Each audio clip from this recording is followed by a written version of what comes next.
Perkenalkan, saya Rizky Aida dengan nomor NIM 2512000225. Pada kesempatan kali ini saya akan membahas dengan judul tema yaitu ragam bahasa. Bahasa merupakan sarana utama manusia untuk berkomunikasi, menyampaikan isi pikiran, perasaan, serta membangun interaksi sosial. Namun, dalam praktiknya, penggunaan bahasa tidak selalu sama.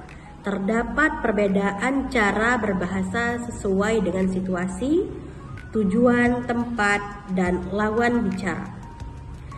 Dan media yang digunakan, perbedaan inilah yang melahirkan berbagai ragam bahasa.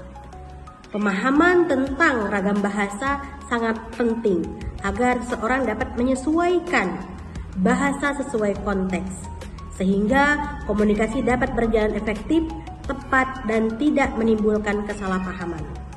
Nah, teman-teman, ragam bahasa. Bahasa Indonesia berasal dari bahasa Melayu Riau, salah satu bahasa daerah yang berbeda di wilayah Sumatera. Bahasa Melayu Riau inilah yang diangkat oleh para pemuda pada Kongres Pemuda 28 Oktober pada tahun 1928 di Solo.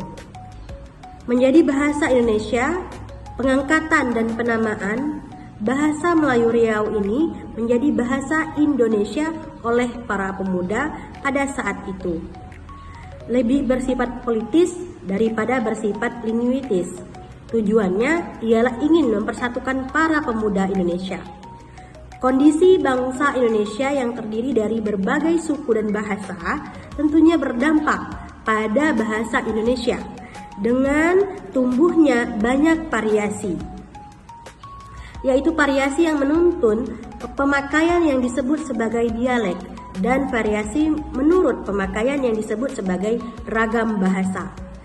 Dialek dibedakan atas hal ihwal, yaitu yang pertama, dialek regional, yaitu macam-macam bahasa yang digunakan di daerah tertentu, sehingga ia membedakan bahasa yang digunakan di situasi tertentu. Adapun faktor-faktor yang mempengaruhi munculnya ragam bahasa. Faktor ini muncul karena bahasa selalu menyesuaikan siapa yang berbicara kepada siapa, di mana dan untuk siapa, dan tujuannya apa. Adapun faktor yang mempengaruhi munculnya ragam bahasa itu yaitu sebagai berikut. Yang pertama, faktor lawan bicara. Status sosial lawan bicara. Bahasa ke teman itu berbeda dengan bahasa kepada guru ataupun pejabat. Bahasa Indonesia memiliki dua kedudukan, yaitu sebagai bahasa nasional dan bahasa negara.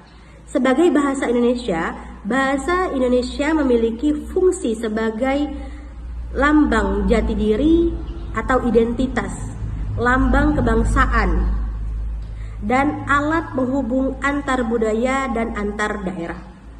Kedudukan bahasa Indonesia sebagai bahasa negara berfungsi sebagai bahasa resmi kenegaraan. Bahasa pengantar resmi di lembaga pendidikan, bahasa resmi di dalam perhubungan pada tingkat nasional untuk kepentingan perencanaan dan pelaksanaan, pembangunan serta pemerintah, dan bahasa resmi di dalam pengembangan kebudayaan dan pemanfaatan ilmu pengetahuan serta teknologi modern dan alat penghubung antar budaya dan antar daerah.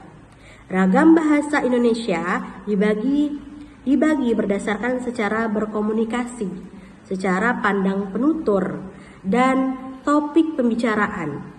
Bahasa Indonesia memiliki dua jenis, yaitu bahasa resmi dan tidak resmi. Karena dimulai, maka juga akan diakhiri. Kalau diakhiri tanpa memulai, itu bukan presentasi, tapi masalah hati. Sekian presentasi dari saya. Jika ada kesalahan, mohon dibicarakan baik-baik, bukan pergi mencari yang terbaik. Hidup sendiri tanpa kekasih. Cukup sekian dan terima kasih. Wassalamualaikum warahmatullahi wabarakatuh.